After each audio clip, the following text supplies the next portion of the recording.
Olá, queridos amigos dessa casa abençoada, lá João Batista, que mais uma vez me presenteia com a oportunidade de falar para vocês de um tema da doutrina que nos liberta. Aproveito este momento já para agradecer ao convite da minha querida amiga Joenilda, da querida amiga Bel, por meio das quais eu estendo o meu agradecimento a todos os amigos trabalhadores dessa casa que há mais de 40 anos labora no bem e para o bem, já solicitando aos espíritos bons que coordenam os trabalhos dessa casa, a Jesus, a Mãe Maria, que nos permitam, no dia de hoje, ser mensageiros de uma mensagem de luz, uma mensagem de paz, uma mensagem de reflexão, orando e pedindo que a espiritualidade nos abençoe, nos proteja e nos permita sair melhores do que chegamos nessa tarefa de amor e de paz. Falar de família.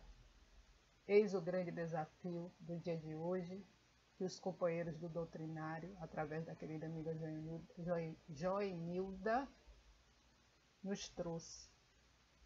Até me emociono ao falar o nome da companheira, porque nós sabemos que quando ela foi intuída pela espiritualidade da casa para nos trazer esse convite, existe uma lógica do universo, existe uma lógica da espiritualidade para que o convite chegue até Raimunda e reverbere em que vos fala a necessidade de aprendizado, de crescimento e de renovação íntima diante da proposta evangélica que nos foi trazida.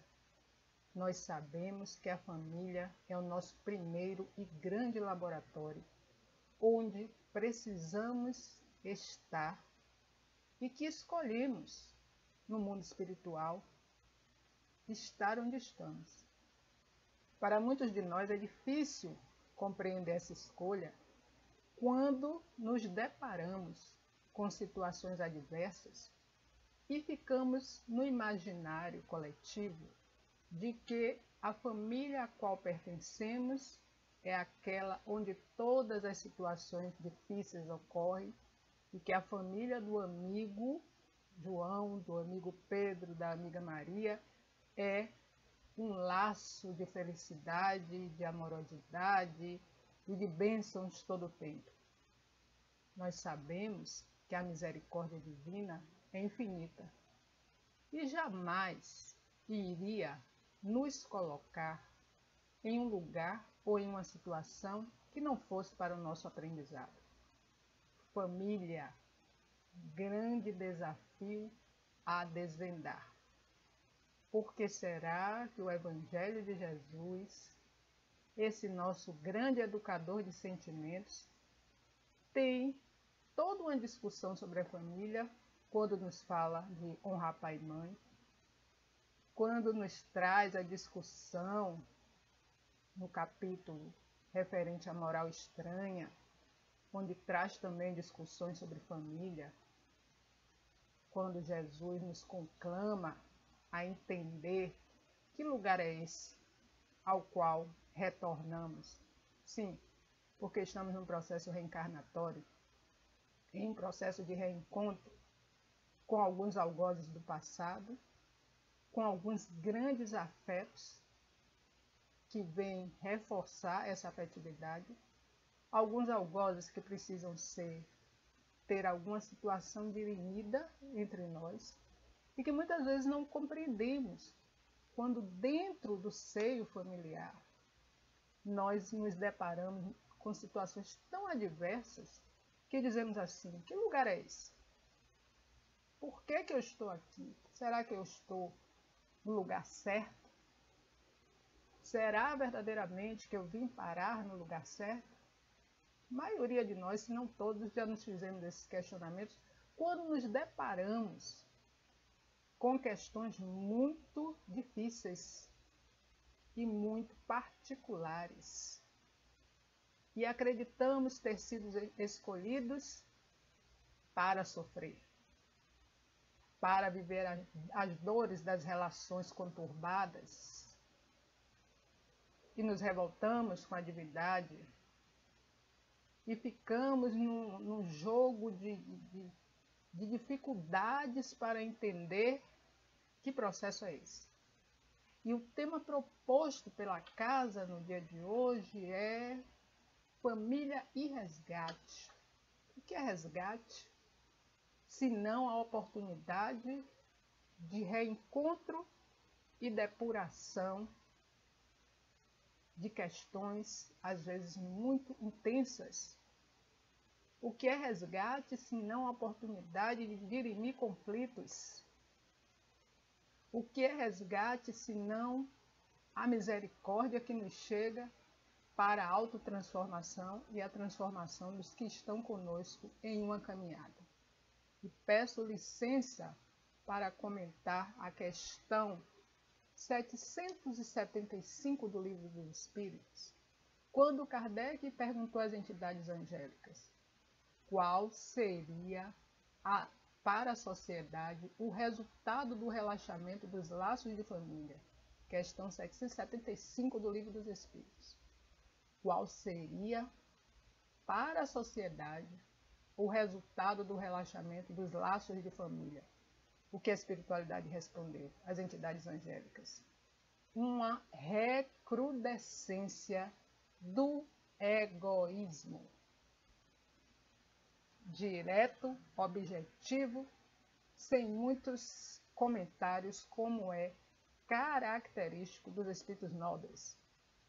Porque os espíritos que laboram do alto para nos ajudar e que estão na pleiade daqueles irmãos cuja tarefa é a tarefa do bem, eles não ficam presos a situações prolixas, eles não ficam presos a questões que nos deixam confusos, eles são diretos, objetivos e práticos. Então Kardec faz uma pergunta, pedagogo, estudioso, usa do método, e aí nós vamos fazer aqui um recorte para falar da necessidade do estudo, da necessidade do autoaprimoramento, da necessidade de que nós possamos buscar as informações de quem pode nos dar. Diferente de ficarmos numa expectativa de mensagens da internet, de situações que nos trazem equívocos de respostas que nos deixam mais confusos ainda. Então vejam que Kardec vai à espiritualidade de forma direta e pergunta sobre a família, né? Qual seria para a sociedade o resultado do relaxamento dos laços de família? Quando os laços de família relaxam, o que é que acontece? O que é que está envolvido nisso aí? Os espíritos dizem uma recrudescência, do egoísmo, ou seja, o egoísmo, a grande chaga da humanidade. Orgulho e egoísmo. Esses dois elementos que são corrosivos, que são destrutivos, que nos aprisionam, que nos deixam reféns de uma série de questões. O egoísmo que traz verdadeiras destruições nos laços, nas relações de qualquer natureza. Porque para o egoísta, primeiro eu, segundo eu, terceiro eu mesmo. O egoísta não consegue enxergar para além dele. E isso dentro do ambiente familiar, isso nas relações familiares, faz com que nós passemos a viver em ilhas. Observem, meus amigos, como muitos de nós, dentro da própria casa, não nos encontramos, não nos cumprimentamos, não enxergamos o outro que é tão próximo. Às vezes enxergamos o externo. Conseguimos detectar fragilidades, sofrimentos, dores no externo.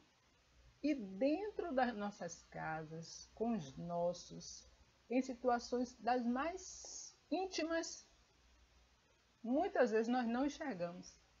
Por quê? O egoísmo, essa chaga da humanidade, nos coloca muitas vezes uma barreira para que nós não possamos entender o outro com as suas dores, com as suas questões, de toda a natureza também. E nós nos sentimos abandonados, nos sentimos rejeitados e achamos que naquele lugar nós não ocupamos um lugar de fato e de direito. Somos um peixe fora d'água e nos sentimos à deriva. Vejam que interessante. Como este lugar, que deveria ser o grande aconchego, um grande local de abraço, pode se tornar um lugar hostil, onde ilhas se construam, cada qual buscando o que lhe é melhor. E vejam bem, o Livro dos Espíritos, que é escrito no século XIX,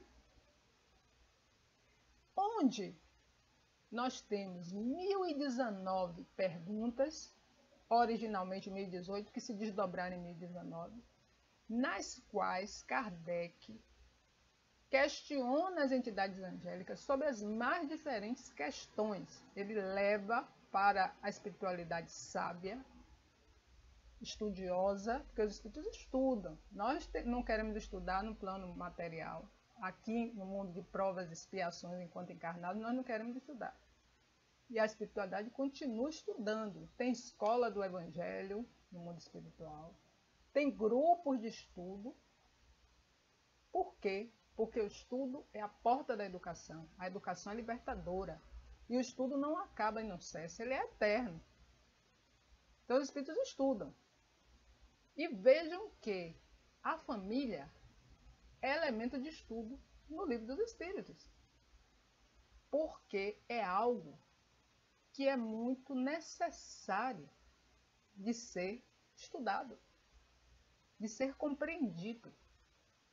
E quando falamos de família e resgate, tem uma belíssima inteligência, espiritualidade da casa muito conectada para trazer num momento tão interessante e tão curioso da história da humanidade, que é esse momento pandêmico, algo que nos foi oportunizado resolver ou tentar dirimir o que há de mais frágil de uma maneira dolorosa, de uma maneira difícil, que é a pandemia, que é o coronavírus, que é o medo da doença, o medo da morte, a Covid, que nos trouxe para esse interno. E ao estar no interno, nos vimos obrigados a estar de fato e de direito com este grupo. Este grupo que precisava ser revisto. E vejam, meus amigos, a pedagogia e a inteligência suprema da divindade que coloca todos nós na mesma situação. Por isso, eu falei anteriormente da misericórdia e de nós sairmos desse lugar de escolhidos para ser mártires, para ser apedrejados, para ser vítimas, porque este processo veio para todos. Famílias abastadas economicamente, famílias menos abastadas, famílias de gêneros diversos, novas configurações, Porque quando nós falamos de família, nós precisamos pensar que existem várias configurações e não aquele modelo tradicional, marido, esposa e filhos. Hoje nós temos outros desdobramentos de família. É o conjunto, a célula máter, na qual nós estamos agrupados e que neste momento fomos chamados para esse íntimo do íntimo, sendo redundante propositadamente, para a reflexão, para o despertamento. Existia algo no conjunto da ópera que precisava ser reorganizado.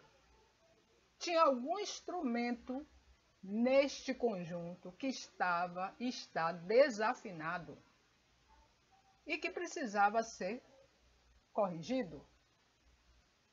Aí vem a pandemia, com dores profundas sendo trazidas para nos chamar a uma realidade que muitas vezes nós nos boicotávamos, que muitas vezes nós negávamos a nós mesmos que existia, e também porque nessa nossa discussão de resgate, muitas vezes uma fala pode parecer que neste conjunto de família só existe a dor, destruição e mágoas, mas tem o lado das bênçãos, das alegrias, da felicidade, da ajuda, daquele grupo com o qual a gente conta nos momentos mais difíceis, porque família é conjunto.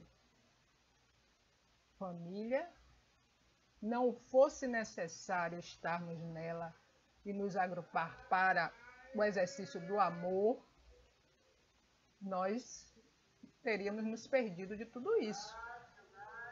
Então vejam, nós temos dentro desse contexto, amigos, algo extremamente sutil. Sutil, interessante e importante. Quando falamos, inclusive, de algo que é muito necessário de ser dito, que é este momento de reflexão conjunta. No livro SOS Família, a veneranda Joana de Ângeles já nos chama a essa reflexão. Olha o nome do livro, SOS Família. O que é SOS? Aquela sigla americana, né? Save Our Ship. Salve nossas vidas, nosso navio. Quando os navios estão em alto mar e que estão com alguma questão, né, que precisa da ajuda da Marinha, da sede, então foi criada essa sigla SOS, que nós sabemos e utilizamos para pedidos de socorro. Então vejam a inteligência do Espírito Joana de Ângeles, fantástica, pedagoga também, por excelência, que trabalha na esfera da psicologia espírita e que traz SOS Família. O que é o SOS Família? É Save Our, e aí nós vamos, né, fazer um recorte, ao invés de ser Save Our Ship, salve nossa família. De quê? De nós mesmos. Joana de Ângeles. Nesta obra, ela traz uma série de discussões sobre a família, o conjunto inicial. Ela fala sobre a família, os filhos deficientes, os filhos adotivos, são os filhos de coração. Ela traz relações pais e filhos. É excelente. Joana de Ângeles. Por quê? Porque é necessário estudar a família. Não fosse, um espírito dessa envergadura não iria se debruçar para trazer discussões tão profundas. Tão profundas. Família, lugar de resgate. Família, lugar de reorganização funcional das relações. Família, lugar de olho no olho. Às vezes a gente não faz isso. Observem. Nós estamos no mesmo ambiente e não nos olhamos, não nos enxergamos. Nesse mundo de tecnologia, que é bom, que é agradável, que nos ajuda, que nos une, que nos interliga e que tem sido tão necessário nesse momento pandêmico, em que precisamos nos resguardar por uma questão de protocolo, né? Protocolo sanitário, por essa crise sanitária tão grande que nós estamos enfrentando e que não sabemos quando vai terminar, porque a divindade é quem vai determinar isso aí, está nas mãos do Criador, mas Ele nos dá os suportes para que nós possamos fazer, né, o nosso lado. Então, o que é que ocorre? Nesse momento, a internet, esses meios, as redes sociais, fantástico para nos unir, para nos dar a oportunidade, inclusive, de construir. Quem de nós pensou que as palestras, as casas espíritas seriam dessa maneira? Nós não pensávamos, jamais. Por quê? Porque nós estávamos sempre no salão doutrinário, no caráter presencial, e começaram algumas casas de maneira tímida, depois isso foi se intensificando, transmitir via internet, mas o presencial ali intenso.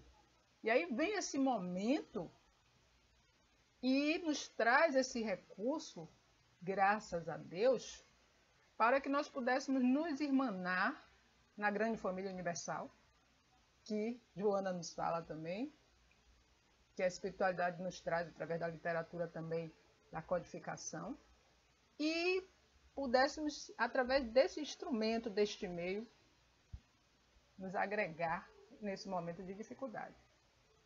E vejam, como eu falava anteriormente, que nós não nos olhávamos nos olhos, dentro das nossas próprias casas. Nos boicotávamos, ou fingíamos, ou até para fugir de determinadas questões que são necessárias de ser conversadas, de ser dirimidas, a gente se isolava. Ou não tem um tempo, a gente nunca tinha tempo para conversas necessárias, por conta da correria de estar nos eventos sociais, do trabalho que nos absorve. E aí veio tudo isso e disse assim, o tempo agora chegou. Sente aí todos vocês, se reúnam, olhem-se nos olhos e digam a cada um de vocês a importância de estarmos aqui, juntos. Quantos de nós em conflitos com as mães?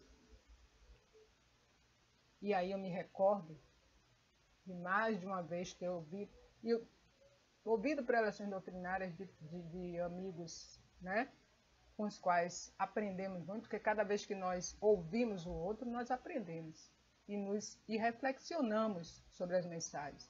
Então, Chico Xavier, que já, né, o médium de Jesus, esse homem de uma envergadura moral, exemplo para todos nós, cuja mãe, Dona Maria João, desencarnou muito cedo.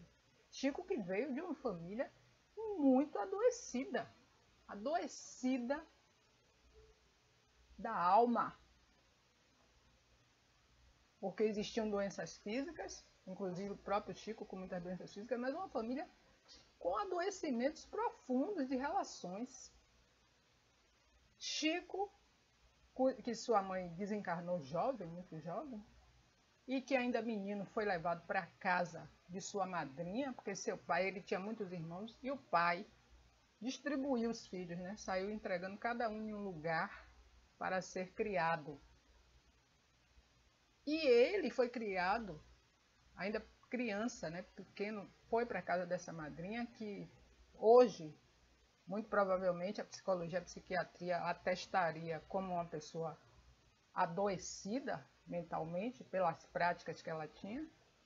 Chico que teve seu umbigo furado por ela com um garfo, o que gerou uma hérnia umbilical para toda a vida, e que ela utilizava, né? Ela tinha um filho, tinha um ferimento na perna que não cicatrizava, e ela mandava que Chico todo dia, vejam que dor, que situação, lambesse a ferida da perna desse filho, porque, segundo ela tinha lido em algum lugar, alguém tinha dito para ela, que se uma criança sadia lambesse o ferimento de uma criança com alguma enfermidade, esse ferimento iria cicatrizar. E diante dessas dores, desse sofrimento, ele chegava no fundo, né, no quintal da casa, às vezes à noite, ou nos horários que ele podia chegar para respirar, entristecido, e sua mãe, Dona Maria João, lhe aparecia em espírito, porque ele, aquela mediunidade, né, aflorada desde então, lhe aparecia e dizia: Chico, meu filho, não chore. Um dia um anjo bom vai aparecer na sua vida. O que realmente aconteceu. Um pouco mais tarde, seu pai conheceu, teve um novo relacionamento, e a sua madrasta exigiu de seu pai que realmente aceitava o seu pedido de casamento se ele reunisse todos os filhos. Reuniu, e esse anjo bom foi essa madrasta, salvo engano, o nome era Amália, que deu a Chico algum pouco tempo, né, de amor, de carinho, de dedicação. E sua mãe lhe dizia: não odeie sua madrinha, porque ela é uma pessoa doente. Ore por ela. Ame. E Chico, de uma família totalmente desorganizada, funcionalmente. Teve vários irmãos, irmão com esquizofrenia. Foi traído por um sobrinho que o expôs, colocou seu nome como mistificador, o que lhe rendeu processo, inclusive, da família de Humberto de Campos, que ele ficou muito tempo psicografando com o nome de Irmão X, que era um pseudônimo que ele adotou justamente por conta das psicografias que ele recebia, original do espírito, mas que a família processou. E no exame grafológico foi provado realmente que era a assinatura original do autor, mortal da Academia Brasileira de Letras, Chico Xavier, e que viveu muitas questões familiares graves e sérias. Por que eu estou trazendo essa questão, meus amigos? Porque o que eu falei inicialmente, que nós ficamos nesse mar de ilusão de que alguns de nós vivemos muito bem, que não temos problemas de nenhuma natureza, inclusive familiares. Olha que iluminação. Como eu gostaria de ser da família de Raimunda. Como eu gostaria de ser da família de João. Como eu gostaria de ser da família de Chico, com aquela mediunidade. Resgate. Sério. Sério, sério, sério. Doutor Bezerra de Menezes, médico dos pobres, família com sérias questões.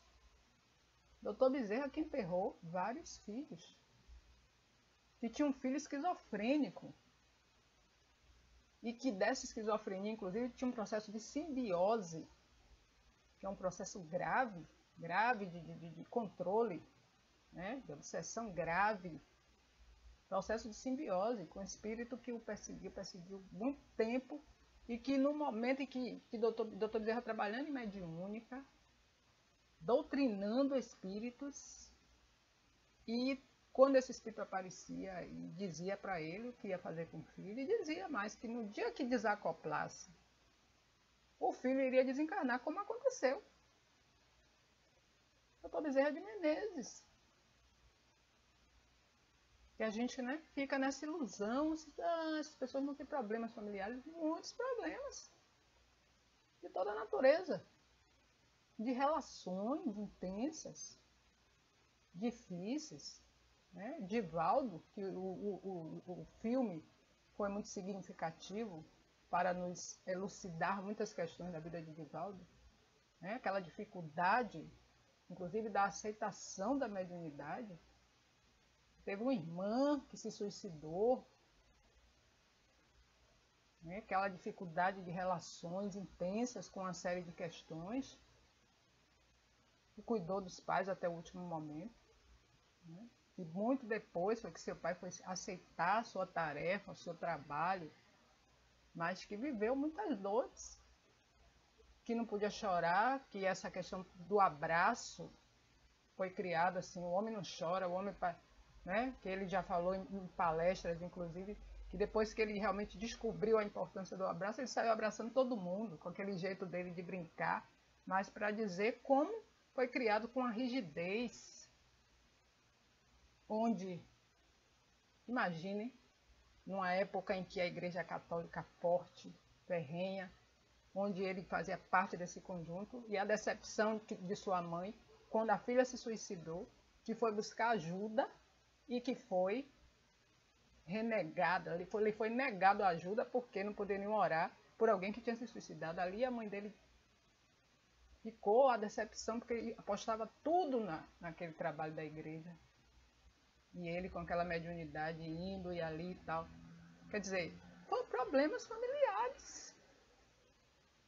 Para dizer, amigos, estamos todos em resgate de alguma natureza. E que bom que estamos. Porque diante de todas essas situações difíceis, nós nos oportunizamos o crescimento. Se entendermos que chamado é esse, é difícil. É difícil, porque na hora do conflito e das situações mais difíceis, a gente, né, humanos que somos, nós temos atitudes que muitas vezes nós paramos e dizemos assim, poxa, eu gostaria de enxergar isso aqui de outra maneira, mas não tem jeito. Pensar quando nós olhamos um irmão, pai, a mãe, como alguém que nos é algoz, pensar que nós também podemos ser deles. Porque nós nos vitimizamos e colocamos muito o outro como culpado de tudo. E as nossas questões, o outro também pode nos ver dessa maneira. Então, no resgate, é necessário dirimir.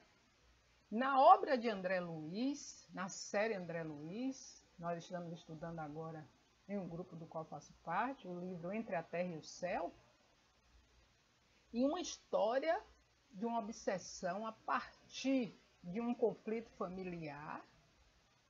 Assim, André Luiz, brilhante, narrando a equipe de Clarencio para dar suporte a uma família totalmente desestruturada, em resgates de encarnações, nos mostrando que essa realidade é de todos nós, que não existem vítimas. Nós não somos vítimas de nada, nós somos aprendizes na grande escola da vida. E estamos aqui para aprender o principal ensinamento do Cristo. Jesus, que teve todas as vicissitudes, que veio em uma família, Jesus, de uma mãe amorosa, de um pai também amoroso, seus pais na terra, Maria e José, mas com muitos conflitos também, muitas situações. Inclusive, para entender a tarefa do Cristo na terra. E que Jesus vai reunir os apóstolos, que será também sua família, para dirimir tantos conflitos entre aqueles irmãos. Porque não foi fácil para Jesus conduzir aqueles apóstolos, cada um com uma natureza, cada um com uma dificuldade interna de aceitação ou de imposição ou de querer as questões humanas.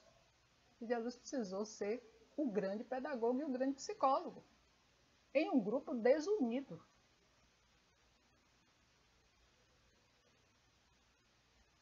Somos todos convidados ao banquete. Muitos chamados, poucos escolhidos.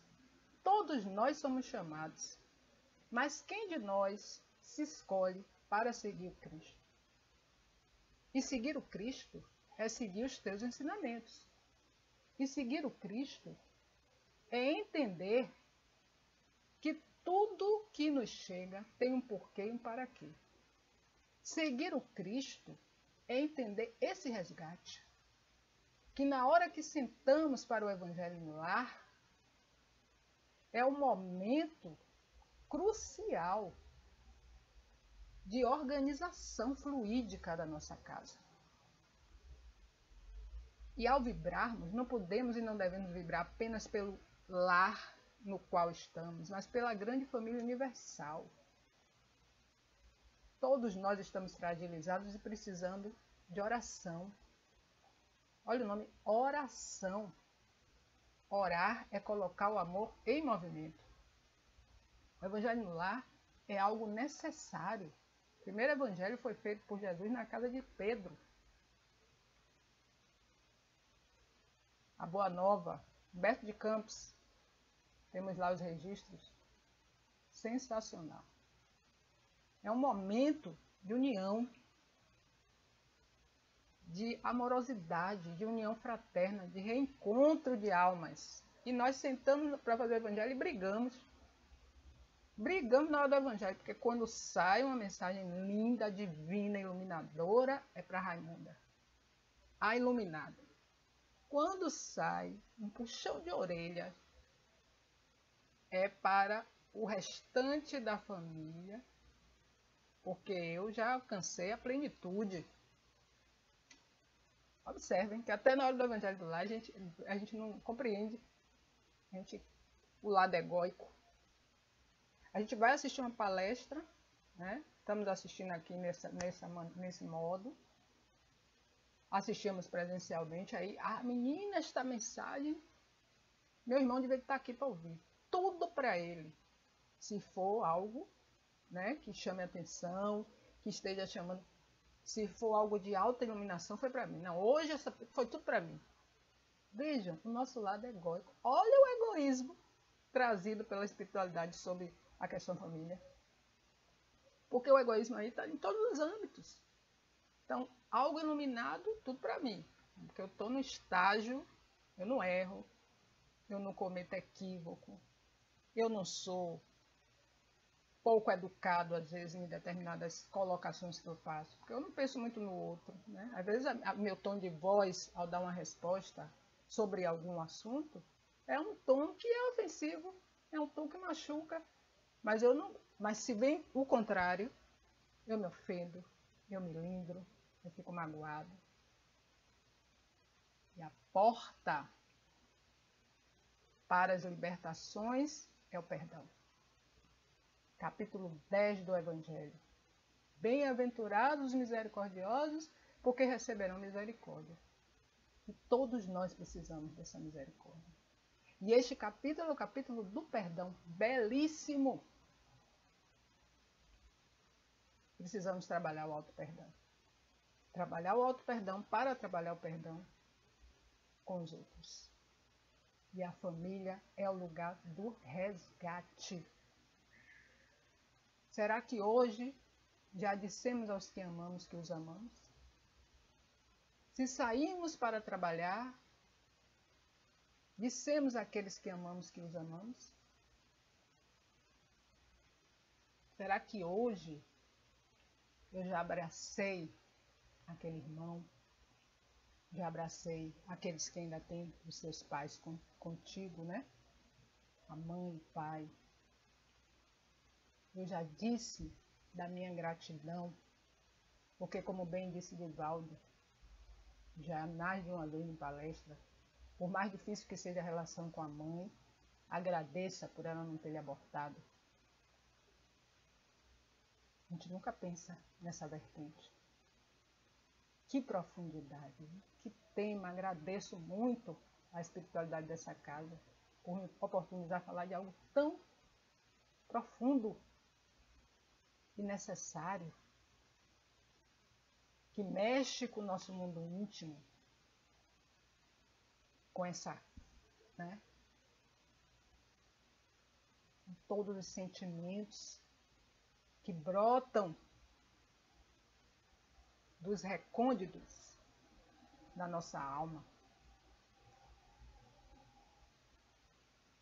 Jesus, que veio nos falar da lei do amor, segundo a revelação, e veio nos ensinar que esse é o caminho, meus amigos. Não tem outro para nos libertar dos grilhões, do ódio, da mágoa, do ressentimento, que impedem que famílias vivam e convivam em harmonia. Problemas teremos sempre, faz parte. Dificuldades teremos sempre. Mas se abrirmos os ouvidos, os olhos para a mensagem do alto, para fazer esse autotrabalho, que é difícil, mas é um exercício necessário para a nossa saúde mental e orgânica, nós melhoraremos os nossos relacionamentos, sim. E esse resgate será o resgate proposto por Jesus. Cada um no seu tempo. Raimunda terá o dela, Joenilda terá o dela, Bel terá o dela, todos os outros companheiros que estão nos ouvindo, cada um no seu tempo. Nós temos um problema de querer imitar o outro, de querer que a minha vida... Nós somos seres individuais na grande família universal. Então, cada um vivendo dentro do seu tempo, na sua condição, mas buscando o melhor, buscando o autoaprimoramento, seguindo as pegadas do Cristo, nosso modelo e guia. E aí, vamos entender, quando no momento da cruz, da crucificação, Jesus olha para João e diz: homem, eis aí tua mãe. Olha para sua mãe e diz: mulher, eis aí teu filho. E dá a João a tarefa de cuidar de Maria, agora que ele estava retornando à casa do Pai. Jesus, este ser fantástico, que por aqui passou e nos disse e nos diz que vale a pena amar sempre. O sentido da vida é amar. Portanto, meus amigos, amemos. Amemos aos nossos. Façamos neste momento o que podemos, mas o que podemos verdadeiramente com vontade, e não por obrigação, mas por amor, que todos nós guardamos e podemos sim reverberar no mundo. Para concluir, gostaria de trazer uma mensagem do livro Sugestões Oportunas, de Carlos Torres Pastorino, que nos diz o seguinte: a tônica. Se o amor não constituir a tônica permanente de nossa vida, nada poderemos conseguir no progresso. Só o amor faz evoluir para o infinito, sintonizando com o Pai, que é amor. Em qualquer plano, em qualquer grau da escada, amor é sempre sintonia. Qualquer movimento de malquerença, desconfiança, crítica, aborrecimento, antipatia, raiva, desejo de vingança ou combate e ódio, abre um abismo de dessintonização com o Pai. A consequência é sempre a mesma. Longe de Deus, as trevas e a fria cristalização na matéria. Deus é amor e com seu amor sustém os universos. Deus é luz e a luz é o amor de Deus, que se expande pelo cosmos e, em si condensando, cria os mundos, plasmando-os em formas que nos parecem opacas à retina. Mas todas as coisas são condensação da energia, e a energia é condensação de luz, e a luz é a manifestação do amor. Por isso, o amor jamais pode ficar oculto, porque o amor é luz, e a luz ilumina onde quer que se encontre. Mergulha no amor e acharás Deus. Vive o amor e viverás Deus. Abandona-te cegamente ao amor e mergulharás em Deus. Ama de todo o coração e pensamento e Deus viverá em ti. Expande teu amor sem peso e sem medo e Deus será tua força. Dá tudo ao amor e de Deus receberás tudo, porque receberás do próprio Deus. Não temas amar jamais, porque amar é viver em Deus. Não temas ceder ao amor, esvaziando-te, porque o infinito divino encherá o teu vazio. Agradeço ao convite dessa casa, dizendo um até breve, falando da minha gratidão imensa por falar de um tema tão profundo, mas tão renovador, e desejando a todos muita paz e muito amor, e que Jesus nos abençoe.